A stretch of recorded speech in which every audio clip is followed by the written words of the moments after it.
we're all coming together to meet this big challenge that XPRIZE has put in front of us to survey rainforests rapidly and then communicate those insights to the broader community. So we brought here mainly two types of drones. The first drone is DJI Matrice 300, where we added a custom payload, and with this custom payload we are able to collect air to sample airborne eDNA.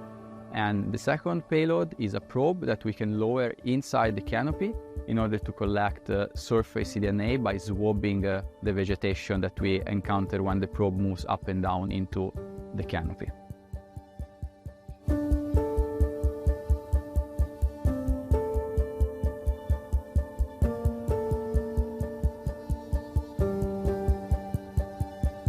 So one of the main innovations that we brought to the competition is the probe that allows us to collect surface eDNA. So this probe is connected with a winch to a drone, and we can lower this probe deeply inside the canopy. And with custom control algorithms, we can avoid the probe to get entangled. So we can really safely lower the probe and bring it up. And with this movement, we swap environmental DNA from inside the canopy that is not accessible otherwise by other means.